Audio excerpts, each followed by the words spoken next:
Is Neymar going to join Messi at Camp Nou this summer? Champions League and Europa League quarter-final draws have been announced, and we're set to witness the second leg of Mohamed Salah versus Sergio Ramos. Who'll win this bout? All this and more on your favourite channel, Goalside, where we bring you everything related to the beautiful game and try to bring as many unique angles as possible. So sit back, and if you haven't already, subscribe to our channel, hit the bell icon, and enjoy the ride with us.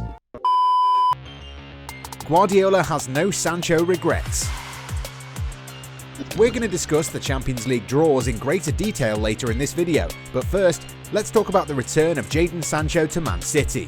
The England international arrived at the Etihad as a 14-year-old talent, but eventually left the team in order to gain more first-team opportunities. Ever since moving to Borussia Dortmund, the talented winger has become one of the most excited players in Europe and has been constantly linked with a move to City's crosstown rivals. The German outfit will take on Guardiola's side in the quarter-finals of the competition this year, and following the announcement of the draws, the English club's manager says that he has no regrets about Sancho leaving the club and now returning as an opponent. The Spanish tactician says that he's really happy to see Sancho grow into a player he is today, but he cannot say for sure if things would have been this great for him had he stayed at the club. Indeed, when Sancho left for Germany, it was a bold gamble. At the time when he left, it was extremely rare to see an English player leave for a foreign league. Since then, a lot of young players have followed suit, so you could call Sancho as something of a trailblazer. How do you think Sancho will fare against his former club when Dortmund travel to the Etihad? Dalot to extend Milan's stay? According to reports, Man United's on-loan fullback Diogo Dalot is eager to stay at the San Siro beyond the current campaign. The youngster joined Stefano Pioli's side on loan last summer and has had a very successful spell at the club. And though he's supposed to return to Old Trafford at the end of the current contract, his parent club is willing to make a deal with the Italian giants, who are willing to offer the Portugal international a 4-year deal. Buffon looking to go back to old roots. After more than 20 years at the top, the legendary Juventus goalkeeper Gigi Buffon is set to hang up his gloves. The veteran custodian has achieved pretty much everything there is to achieve for a professional footballer. He's no longer the number one at Juventus, but he wants to play one full season in the Italian top flight before drawing curtains on what has been a glorious career. Reports claim that the former Italy international is mulling over a return to Parma, where he first splashed onto the scene. The move, if it happens, would represent a perfect ending to the 43-year-old's playing career at a place where he made his debut all the way back in 1995. United set for fire sale in order to fund Haaland move. After already missing out on signing the mercurial striker twice, Manchester United have finally learned their lesson. The Norwegian international is the hottest commodity in world football at the moment and is looking more and more likely that he'll leave Borussia Dortmund at the end of the current campaign. United have not given up hopes of signing the young striker and are now looking to raise funds in order to make this move happen. Apparently, the club is keen on offloading Jesse Lingard and David De Gea in order to generate sufficient funds for this operation. Haaland is not going to come cheap, so if United are genuinely interested, they might consider selling a few more players such as Phil Jones, the aforementioned Diogo Dalot, and even Anthony Martial, who's been underwhelming to say the least this season. But would that be enough to convince the player to show up at Old Trafford? We can only speculate for now. Europa League draws announced. While a lot of fans must have been hoping to see a quarter-final clash between Manchester United and Arsenal, the draws for this stage of the competition still make for a relishing prospect. After managing to beat AC Milan at the San Siro thanks to a Paul Pogba goal, Manchester United will now play the Spanish high flyers Granada. The Spaniards actually downed Ole Gunnar Solskjaer's former club Molde, and the winner of this tie is going to play the winner of the tie between Ajax and Roma. The Ajax-Roma game is certainly going to be an entertaining encounter for sure. Both sides tend to play an attacking brand of football, so expect a lot of goals over the course of 2 legs. Dinamo Zagreb shocked the entire world when they made a remarkable comeback against Tottenham, and the Croatian side will take on Villarreal, another formidable side.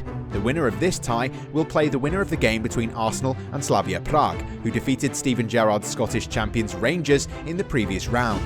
Now, if both United and Arsenal successfully navigate the next 2 rounds, we might see an all-England affair in Gdansk, Poland on May 26th. So, what are your predictions for the next round?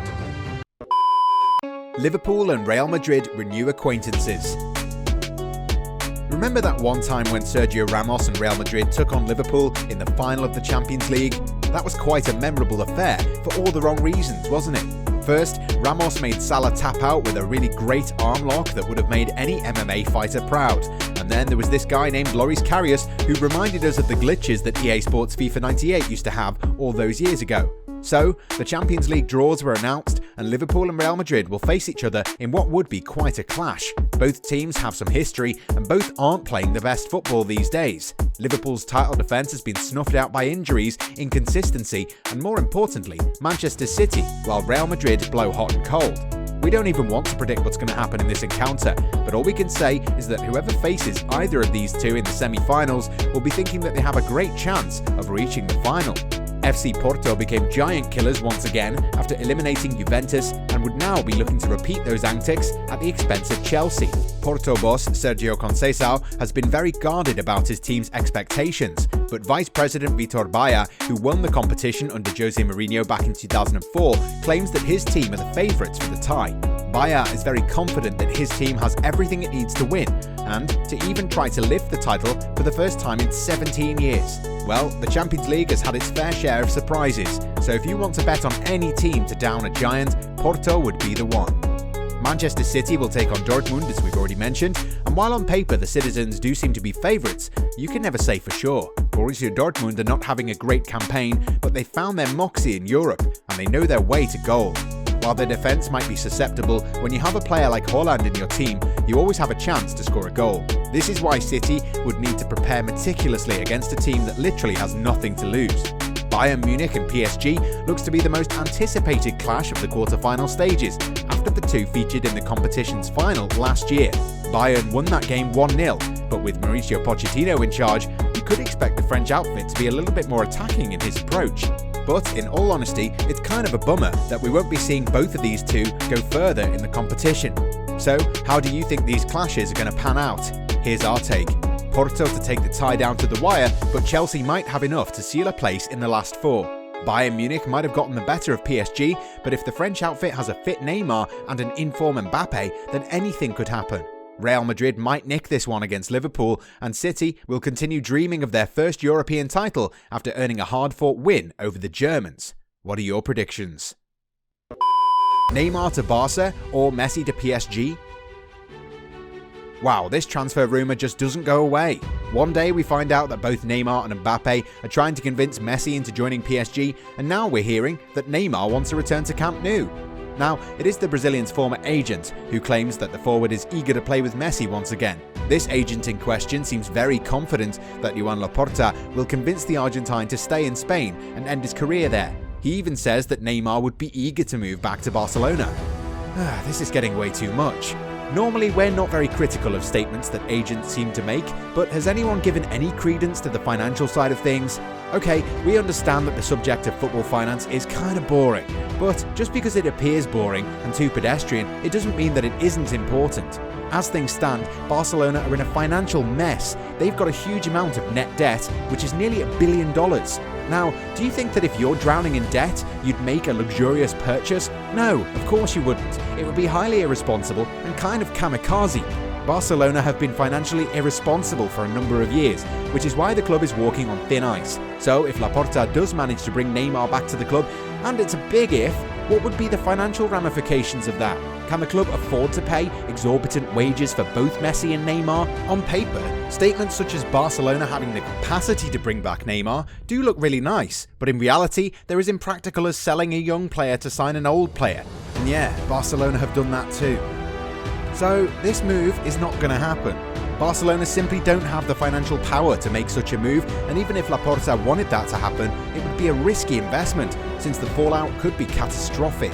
Our take on all of this is that Barcelona really need to take a step back and reflect on all the financial issues they've created and decide whether they want to go down that road again. While Laporta's promise of keeping Messi might have played a big role in him becoming the president, he's also backed himself into a corner where he might look like a bad person either way.